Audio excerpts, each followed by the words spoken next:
Hello guys, welcome to our channel. నేను మీ anchor Teja. ప్రస్తుతం మనతో పాటు సీనియర్ జర్నలిస్ట్ జయదేవ్ గారు ఉన్నారు. నమస్తే సార్. అయితే పవన్ కళ్యాణ్ గారు రీసెంట్గా కర్ణాటక వెళ్ళారు. పవన్ కళ్యాణ్ గారు ఏనుగుల గురించి వెళ్ళారు. అక్కడి నుంచి ఏనుగులు ఆంధ్రప్రదేశ్కి తీసుకురావడానికి అడగడానికి అక్కడ ముఖ్యమంత్రి గారిని కలిసారంటూ కూడా ఒక వార్త వెలుగులోకి వచ్చింది. నాకు అర్థం కాలేదు.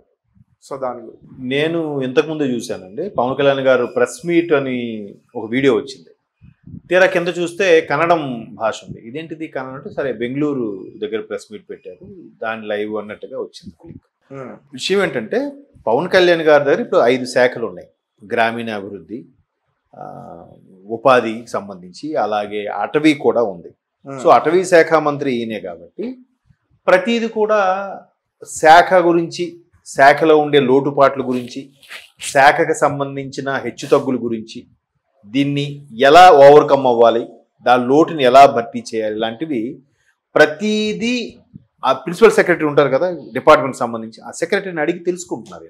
ఎందుకు డే 1 అసలు ప్రమాణ స్వీకారం అయిన తర్వాత సెక్రటేరియట్లోకి వెళ్ళి కూర్చున్న మొదటి రోజే ఆయన ఏంటి ఇలా చేయొచ్చా అలా చేయొచ్చా అన్ని అడిగి తెలుసుకునే ప్రయత్నం చేశారు. సో ఇప్పటికీ ఆయన నిరంతర విద్యార్థిలాగా ఉంటారు, యాజ్ ఏ డిప్యూటీ సీఎం లాగా ఉన్నా కూడా.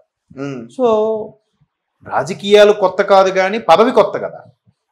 సో ఒక పోర్ట్ఫోలియో నిర్వహించాలంటే దానికి అర్హుడైన వాడు ఉండాలి. ఆ అర్హత సంపాదించాలంటే ముందు దాని గురించి జ్ఞానం తెలుసుకోవాలి.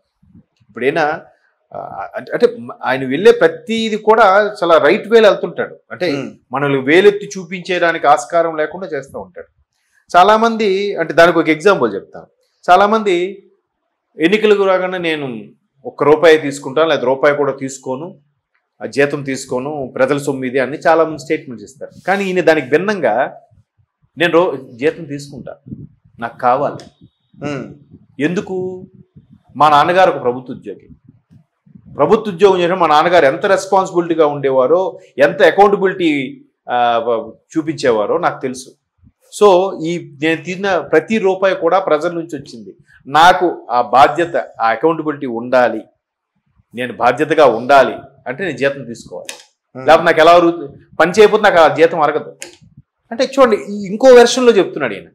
అలాగే ఇప్పుడు ప్రతిదీ శాఖ ఫస్ట్ కూటమైనప్పుడు కూడా ఏం చెప్పాడు, నాకు చంద్రబాబు నాయుడు గారంటే వ్యక్తిగత విభేదాలు ఏమీ లేవు, పరిపాలన పరంగా కొన్ని రకాల పథకాల పరంగా విభేదించానే తప్ప ఆయనకి నాకు ఎటువంటిది లేదు. అటువంటి సమర్థవంతమైన పాలన చేసిన చంద్రబాబు నాయుడు గారిని నాకు ఎప్పుడు గౌరవం. సో ఆయన సమక్షంలో నేను కొన్ని తెలుసుకోవాలనుకుంటున్నాను, నేర్చుకోవాలనుకుంటున్నాను, ఆయన నాయకత్వంలో నడవాలనుకుంటున్నాను అని అప్పుడు ఆ స్టేట్మెంట్ ఇచ్చాడు, స్టేట్మెంట్ కట్టుబడ్డాడు, అదే జరిగింది. అవును. సో ఇప్పుడు కూడా ప్రతి శాఖలో ఉన్న లోటుపాట్లు అన్నీ అడిగి ప్రయత్నం చేసుకుంటున్నారు.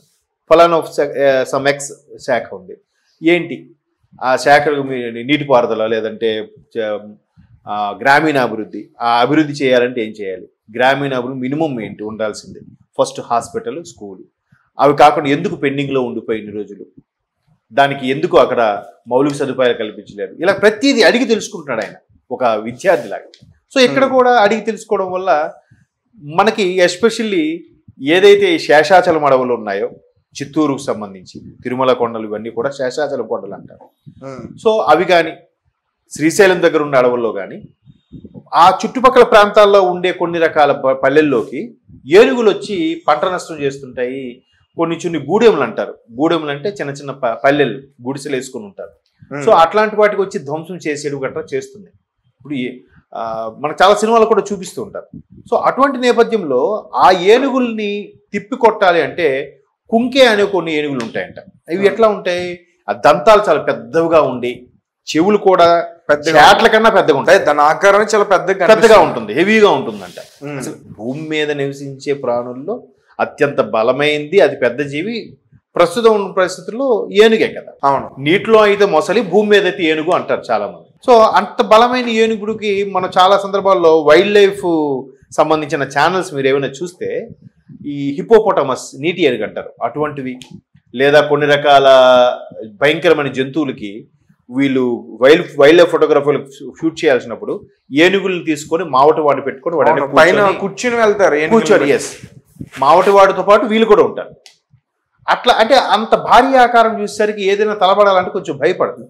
సో దాన్ని ఉపయోగించారు. అది కాక హైట్లో ఉన్నప్పుడు అడవిలో చిన్న చిన్న వాగులు వచ్చాయి అనుకోండి, ఏనుగు ఈజీగా దాటేస్తుంది, అది మునగదు. ఒకవేళ మునిగిన మ్యాక్సిమం దాని తొండం వరకు వస్తుంది. ఇదేస్తుంది కదా. అట్లా ఈదుతుందో లేదో నాకు తెలియదు, కానీ ఆ హైట్లో ఉంటుంది కాబట్టి దిగబడిపోయే ఛాన్సెస్ ఉండవు. సో అట్లా వాడుతారు. ఇప్పుడు ఇక్కడ కూడా పంటలు నష్టం చేయడం కానీ, గ్రామాల్లోకి ఒక్కసారిగా ఏనుగుల మందు వచ్చి పడితే మాత్రం సర్వనాశనం చేసి పడేస్తారు. దానికి తిక్కరేగిందంటే ఎవరిని లెక్క చేయగలవాడు. కొన్ని కొన్ని వీడియోస్ యూట్యూబ్ లో చూస్తే ఒకసారి మీరు తమిళనాడులోనే ఏదో ఊరండి, ఏదో తిరుగు అనేది వస్తుంది ఊరు. ఆ ఊర్లో తిరువన్నెలో ఏదో సంథింగ్ గుర్తులేదు, చాలా ఉంటాయి తిరుగుతో పాటు. ఆ ఊర్లోకి ఒక తప్పిపోయిన ఏదో కొంచెం డిస్టర్బ్ అయిన ఏనుగు వచ్చేసింది అనమాట. వచ్చి ఇంకా ఎత్తి పడేసింది. దానికైతే ఆఖరికి ఒక ఆటో వస్తుంటే ఆటో వదిలి పారిపోతే ఆటోను కూడా లేపి ఎదురు కొట్టింది అనుకోండి. అట్లా దానికి పిచ్చిలేసిందా ఏదైనా చేస్తుందంట. అలాగా ఆ ఏనుగుల మందని కట్టడి చేయాలంటే ఈ కుంకే ఏనుగులు మచ్చిక చేసుకొని, అది కూడా కుంకే ఏనుగులకి పిచ్చిలేస్తే ఇంకే ఏనుగుని ఆపడానికి లేదు ఇంకా. సో అటువంటి కుంకే ఏనుగులు కర్ణాటకలో ఉండే కొన్ని ప్రాంతాలు ఉన్నాయి. ఆ ప్రాంతాల్లో ఉండే ఇవి కూడా అడవుల్లో ఉంటాయంట. సో ఇప్పుడు మనకి చూసారా కాంతారా అనే సినిమా వచ్చింది. కాంతారా కూడా కర్ణాటకలో ఒక ప్రాంతానికి చెందిన అడవి ప్రాంతం అది. సో అట్లాంటి అడవుల్లో ఉండే రేరుగా ఉండే ఇటువంటి జాతిని వాళ్ళు ఒక 6 ఏనుగులు మాకు ఇప్పించండి, వివిధ ప్రాంతాల్లో ట్రైన్ చేసి ఆ ఏనుగులను రక్షించుకోవడానికి పెట్టుకుందాం అన్నట్టుగా వెళ్ళారు. అంటే ఇప్పుడు ఈ సందర్భం వచ్చింది కాబట్టి చెప్తున్నాను, ప్రతి శాఖ మీద కూడా నిశితంగా పరిశీలించి దానికి అడ్డుకట్టు వేయాలంటే ఏం చెయ్యాలి. ఓకే, ఏనుగుల్ని ఏనుగుతోనే, వజ్రంతోనే కొయ్యాలన్నట్టుగా ఏనుగుల్ని ఇంకో ఏనుగులతో కట్టడి చేయాలి. దానివల్ల కొంతమేర ప్రాణ నష్టం, కొంతమేర పంట నష్టం తగ్గించినా ఉపయోగకరమే కదా. అవును. అవి ఎలాంటివి ముందస్తు జాగ్రత్తలుగా తీసుకోవడం, ఎప్పుడో ఎక్కడో అటాక్ అయిన తర్వాత చేయడం కాదు. అంటే ఆయనకి ఏదైతే ఐడియా ఉందో అది ఆయన మైండ్లో ఉంది ఆయనకి. అలాగే ఎర్రచందనం విషయం మీద కూడా చాలా జరుగుతుంటాయి.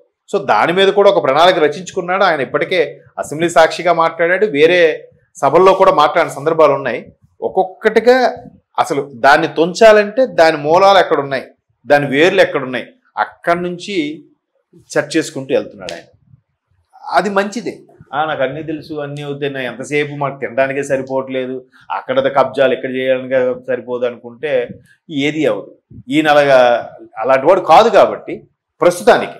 తర్వాత ఎవరెలా మారుతారో చెప్పలేము. అది కూడా ఇదిగా ఉన్నాడు కాబట్టి ప్రతిదీ కూడా నేర్చుకుంటూ వెళ్ళి పరిపాలించడం అనేది